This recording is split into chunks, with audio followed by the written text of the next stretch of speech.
now we are going to hear from Mr. Geoff McLachlan, and just that beard makes him a star. So we're excited to hear that and to hear that. What does hearing a beard sound like?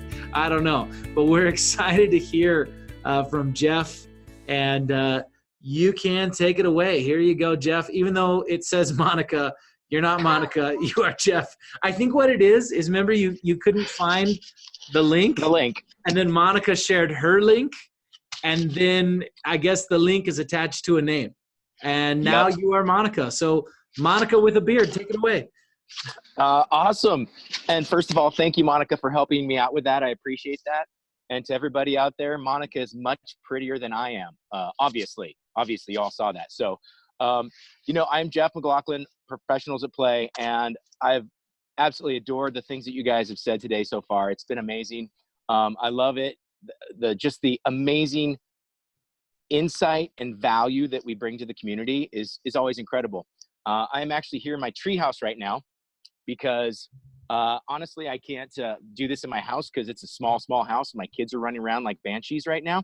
So I thought I'd bring it home today with a quick little story for you. See, I travel all over the country and talk to students. I talk to businesses, organizations, and it's all about taking care of each other, believing in each other, and making the world a better place. And a number of years ago, I went to a school in Northern California, and I remember them giving me a message saying, this is the first time we've ever done something like this. And we're gonna go out on a limb and try this whole leadership stuff. And so I said, okay, cool, let's just do it. And I had 3 days with freshmen, and I loved it because it was challenging. And I also dreaded it because they'd never done anything with leadership before. Now, I remember the first day showing up, getting ready, and it was obvious that they had not had a lot of leadership training. And they were tough days. They were hard days. And out of all these freshmen that I worked with, there was this one kid that stood out above everybody else, mostly because he was a little bit taller, a little bit bigger than everyone.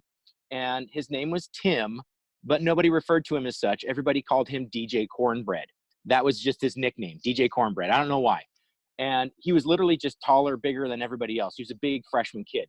And I noticed that every time he would go and interact with people, that the people around him would start to smile and laugh. And he had this powerful influence wherever he went. And he didn't hang out with just one group. He interacted with all the groups, which was really cool. And I thought, that kid's a natural leader. Well, I remember leaving, not thinking I'm ever going to come back to the school. And I get a call to come back the next year. And I'm walking on campus for the first day of the event. And who comes up to me but DJ Cornbread? He runs up to me and he's like, Sasquatch. They call me Sasquatch because I'm furry. And I love it because I'm like, dude, DJ Cornbread. And he's like, how did you remember my name? I'm like, dude, you're the only DJ Cornbread I know. You're pretty memorable, right? And so he goes, dude, can I be a part of the days again? And I said, I'm sorry, unfortunately you can't because you're a sophomore and we only work with a freshman and you have to be a junior or senior to be a leader. And he was really bummed. And he was like, but I really, really want to. It was like amazing. It was an incredible group of people. I had so much fun. It was inspiring. I want to do something. And I finally said, okay, your nickname is DJ Cornbread. Can you play music for me? And he's like, yes. And I found out why, because DJ Cornbread actually could play music and he had all the songs. He actually had his own little mixes that he did that were awesome and everybody loved him. Every time he played music, people danced and had fun. And I was like, this is awesome. Get done with the days, come back to the same school again the following year. He's a leader as a junior. Again, the next year as a senior. I've seen him for 4 years in a row, been at the same school for 4 years in a row. And by the time he's a senior, he's about 6'5", about 240 pounds and completely jacked. I mean, this kid is just a beast. And I'm like, dude, I bet your football coach loves you. And he's like, I don't play football. And I'm like, why not? You're like the entire front line, dude. And he's like, I don't like to hit people. I'm like, oh my gosh. He's like, seriously, this giant teddy bear. And I remember getting done with the days and I was getting ready. I was leaving the school and I get ready to go get on my plane and fly home. I got to drive to the airport. And I kind of pulled him to the side and I had a moment with him and I said, I really want to thank you for all the amazing things you've done, not only for the school, for the classmates, for everything, but for me personally. You've been a breath of fresh air. You've restored my faith in humanity and that anybody can do anything at any time given the right circumstances. And you are a huge part of why we're successful. And I thought this was the last time I'm ever going to see this kid because he's going to go to college. And gave me a big hug and we were off. And so I left came back to the school again, year number 6. And I'm going, okay, this is getting crazy. And I'm training my leaders. And I think, well, what am I going to do without DJ Cornbread? Because he was a huge part of why we were successful. His attitude, his natural leadership, his charisma. And I'm thinking, I don't know, I'm a little bit down because I don't have my DJ Cornbread, like my sidekick for the school. And I look over and all of a sudden these 2 doors open up and guess who walks in? DJ Cornbread. He walks in. I scream like a little girl. I run over and give him a great big hug. All my leaders are like, why are you hugging DJ Cornbread? That's just weird. And I'm like, why not? He's an amazing human. And I'm like, dude, what are you doing here? Why are you not in college? And he's like, okay, honestly, I'm supposed to be in class right now, but I skipped. And I was like, okay, I promise not to tell anyone. So y'all have to keep that a secret. And I'm like, okay, so why are you also here? And he's like, okay, so these were my favorite days in high school. I love these days. They were the best thing we ever did. It was absolutely incredible. And I was like, okay, cool. And he goes, my little brother's a freshman. And I want to make sure that he has the same experience that I did in high school, because I had a ton of fun. I thought it was awesome. And he goes, and last, those guys right over there. And he points over to my row of leaders and he goes, 6 guys right in the front row. And he goes, those guys right there, those are my best friends in the entire world. And I would do absolutely anything for them. I just want to support them one more year. Can I please come back and lead? And I was like, oh my gosh, yes, you know what to do. Do your thing. And so I was super excited. I give my leaders a tiny little break and I'm like, all right, guys, you got 5 minutes. Let's rock and roll. And all of a sudden they start doing their thing. And I noticed that DJ Cornbread and his friends run out to the center of the basketball court, huddle up right at the center court in this tight little huddle. They got their heads in, their heads down. They're chatting to each other. And then they all start giggling and laughing. And then all of a sudden, everything stops. And at exactly the same moment, they all stand up tall, take their hand just like this and go and point to each other. And then they all walk away. And I was like, what is that? Like, seriously, what on earth is that? I have no idea. And so I didn't think too much about it. Our day starts, freshmen are in, we're having a wild time. And I noticed that every time those boys saw each other, they would be one on the floor, one up in the bleachers. They'd make eye contact and really fast, they'd just do this to each other. And from the bleachers, you got this. And they kept doing it. And I noticed that. And I was like, that's kind of strange. And then at lunchtime, things got really weird. Because at lunchtime, all of a sudden, all of these boys grabbed a group of freshmen, 15, 16 of them, and they brought them out to the basketball court and got them into these little tiny basketball huddles. And then you could tell the leader was talking to the freshmen, and they're very engaged. And all of a sudden, the leader starts talking, then they start giggling, and then the leader stands up tall and goes. And every single freshman did the exact same thing. They're all like, and at this point,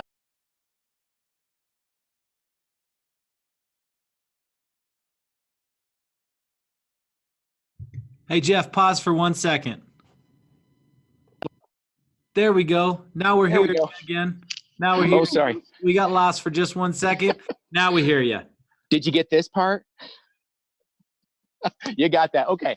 So I called DJ Cornbread over and I'm like, okay, dude, like, what is this? And I thought he was recruiting for a gang. And I asked him, are you in a gang? And he's like, oh, no. Okay, sorry. And he pulls out his cell phone. He gets up this video, and it's like him and those 6 guys in like a 1984 Honda Civic, like a little tiny car, right? There's 7 high school dudes in this tiny little car at the drive-thru at McDonald's. And they pull up to the kiosk and they order one single ice cream cone. And I'm like, oh my gosh, dude, seriously, DJ Cornbread, I'm so sorry, but 7 dudes, 1 ice cream cone. This cannot be good. Nothing good can happen. And he goes, don't worry, it gets better. They pull up to the window. The guy gives them $1. He gets his ice cream cone, and the driver looks at the McDonald's guy and goes, excuse me, sir, but do you believe in unicorns? And the McDonald's guy goes like, I'm sorry, what? He says, I said, do you believe in unicorns? And the McDonald's guy looks at him and goes, no. And he's like, wrong answer. Sticks it on his forehead and drives off and goes, believe, as he's driving off the out of the parking lot with an ice cream cone all over his face. And at this point, I'm like, oh my gosh, you kids have way too much time and free money. And they are just, I'm like, you guys are seriously insane. And DJ Cornbread is laughing so hard, tears streaming down his face, like gut busting, knee slapping kind of laughter. And the video ends, and I'm like, oh my gosh, obviously that had an effect on him. And he goes, oh, and he goes, it got better. Like, we were driving, we see a car full of hot girls, and he's like, got an ice cream all over his face, and he's like, hey baby, how you doing? I mean, we had so much fun. And he goes, it was that moment. He goes, and he pointed to one of his friends. And he goes, we were laughing so hard in the backseat that kid over there, and he points to one of his leaders. He goes, that guy peed his pants in the backseat of the car. And oh my gosh, I was like, it got me thinking like, oh man, I remember those days. I remember those times. And he goes, this right here now is our symbol. This right here means you're my unicorn. You're my magical creature who I will do anything for because I love you and I care about you. And you are amazing. And I will do everything for you. You're my unicorn. And I thought, oh my gosh, that is the most beautiful thing ever. And then it occurred to me that not only did these boys have this amazing experience, but instead of keeping it for themselves, they didn't. They actually shared it to an entire group of students. By the end of the day, we had hundreds and hundreds and hundreds of high school freshmen running around doing this to each other, giving each other love. And it was so awesome. And they shared it. They shared this amazing moment of they believe in somebody. And every time they had somebody do this, they knew that that person believed in them. And I got to say that as I think about these times specifically, how we're socially distanced, we're home, we're safe. Most of us are having minimal effect. In my life, that's how it is anyway. And I know that some people are scared. They need people. We need people now more than ever to believe in us, and that we can believe in them. And who are the people on your team? Who are the people that you believe in, that you're supporting, that you're reaching out to, that being the light in the darkness, being the slayer of dragons, being the person that says, it's okay, I appreciate who you are and what you do and the light that you bring to the world. Who are the things and what are the things that you're letting go of so that you can be pulled back like an arrow to be released out into the world when this is over? All of these things, the sense of gratitude, these are things that help us to believe in each other and put people on our teams. And we need that now more than ever. Now, as a quick note, very, very fast here, I've been at that school for I think 11 years now.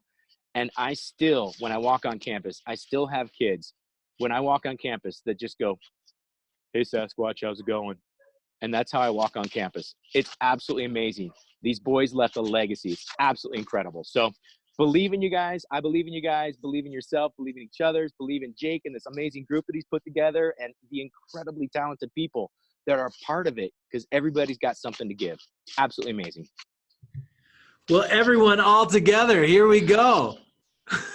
I love it. That's amazing. That is incredible. Oh, that is absolutely amazing. Thank you so much for sharing that.